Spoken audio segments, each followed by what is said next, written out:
Hi everyone. आज का topic है डायरेक्ट एंड इनवर्स प्रोपोर्शन का बेसिक कंसेप्ट्स।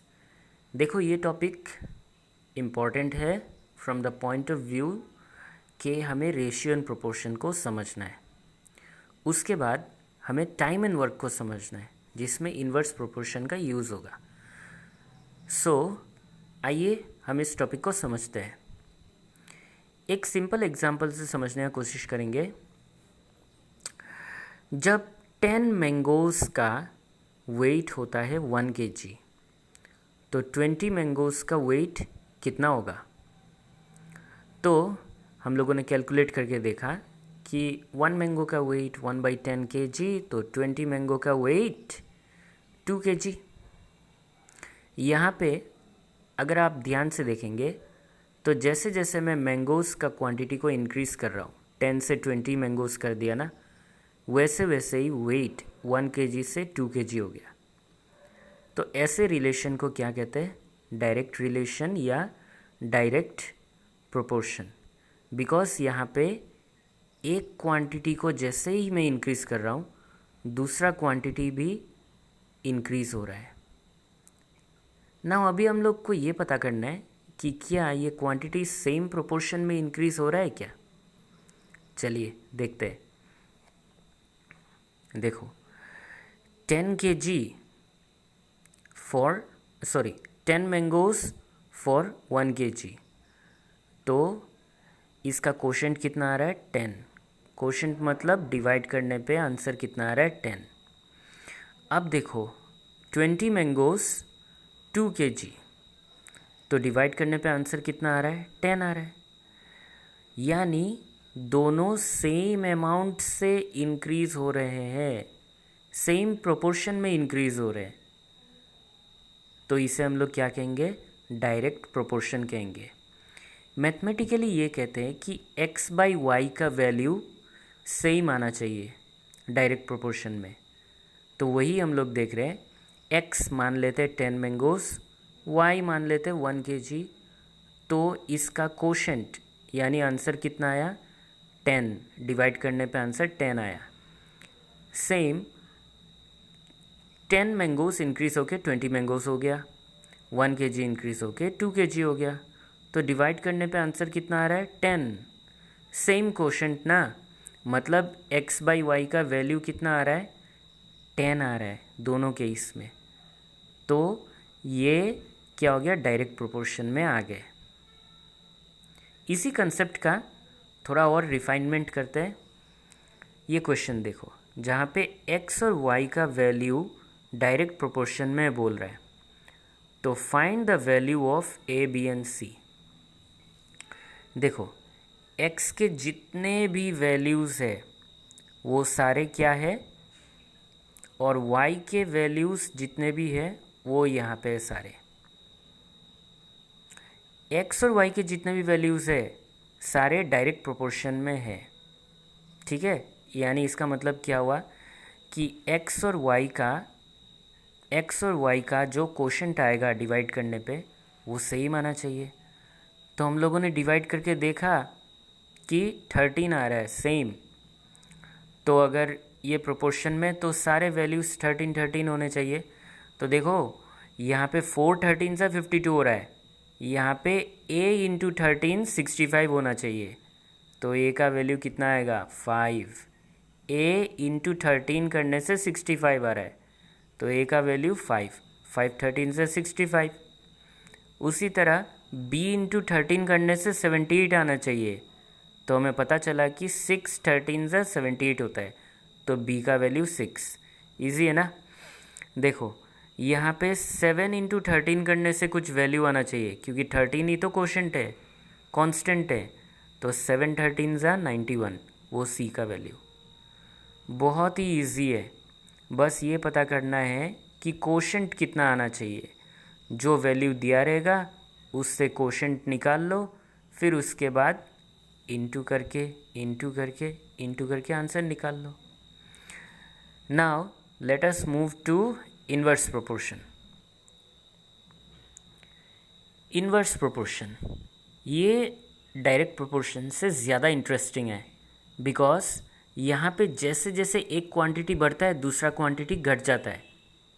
देखो, सपोज़ ये एक कार है जिसे पॉइंट ए से पॉइंट बी में जाना है, जो कि 60 किलोमीटर का है।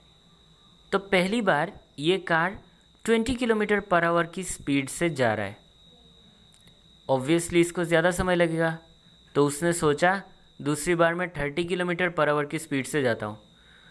तो उसने देखा कि उससे कम समय लग रहा है, यानी जैसे ही उसने अपना स्पीड बढ़ा लिया, 20 से 30 किलोमीटर पर आवर हो गया, वैसे ही उसको कम समय लगने लगा।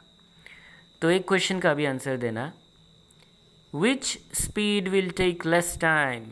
Of course 30 kilometre per hour will take less time, because ये इन्वर्स प्रोपोर्शन के रूल के अंडर में आ गया। जैसे ही इसका स्पीड बढ़ गया, कार का स्पीड बढ़ गया, वैसे ही उसको कम टाइम लग रहा है। सेम एग्जाम्पल, जैसे जैसे हम पहाड़ी के चोटी पे जाते हैं वैसे वैसे हमें क्या होता है, टेम्परेचर कम होता जाता है ना। जैसे जैसे हम लोग किसी काम को करने के लिए मैन पावर बढ़ाते हैं, वैसे वैसे वो काम जल्दी से जल्दी कम दिनों में हो जाता है। तो यही है इन्वर्स प्रोपोर्शन। अभी देखते हैं इसका मैथमेटिकल व्यू। देखो, मैथमेटिक्स ये बोलता है कि इन्वर्स प्रोपोर्शन में x इंटू वाई करने से सेम वैल्यू आना चाहिए, यानी x इंटू वाई हमेशा कांस्टेंट होना चाहिए। x चाहे जितना भी बढ़े, y चाहे जितना भी घटे। यहाँ पे हम लोग देख रहे हैं, मान लेते हैं ये 20 किलोमीटर पर आवर x है और ये 3 आवर y है, ठीक है। तो देखो 20 किलोमीटर पर आवर x है, 3 आवर y है। तो ये 20 किलोमीटर पर आवर बढ़ के कितना हो गया, x1, यानी 30 किलोमीटर पर आवर हो गया।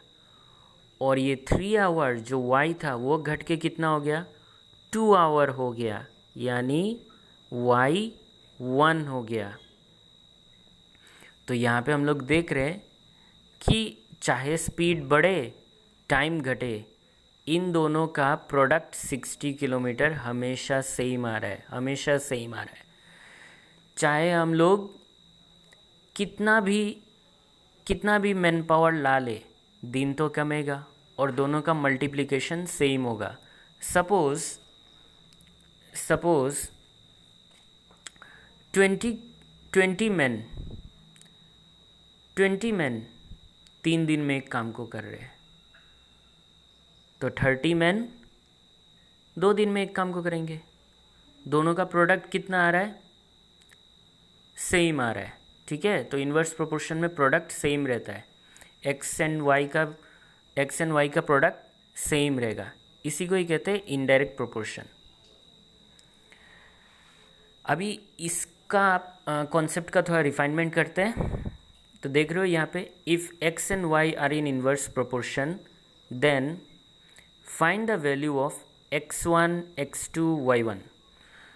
तो x और y इन्वर्स प्रोपोर्शन में है, यानी एक बढ़ेगा तो दूसरा घटेगा, लेकिन दोनों का प्रोडक्ट क्या रहेगा, सेम रहेगा, दोनों का प्रोडक्ट सेम रहेगा। तो यहाँ पे कुछ वैल्यूएबल है कि हाँ 4 और 12 दिया हुआ है, दोनों नंबर्स है ना। इसका प्रोडक्ट कितना आया, 48 आया, यानी सबका मल्टीप्लिकेशन का प्रोडक्ट कितना आएगा, 48 आएगा। तो देखते हैं, देखो x1 इंटू 24 इक्वल्स टू 48 आना चाहिए। तो हम लोग को पता चला कि 2 इंटू 24 48 होता है। उसी तरह x2 इंटू 14 48 आना चाहिए। तो हम लोग को पता चला कि 3.4 इंटू 14 अप्रोक्सीमेटली 48 आता है। उसी तरह 8 इंटू y1 48 आना चाहिए। तो हमें पता चला कि y1 कितना है, 6 है, बिकॉज 8 6 48 होता है। तो यही है। तो अगर हम लोग रैप अप करें तो इन्वर्स प्रोपोर्शन में क्या होता है, प्रोडक्ट का वैल्यू सेम रहता है और और डायरेक्ट प्रोपोर्शन में क्या होता है, x/y सेम रहता है। ठीक है, थैंक यू।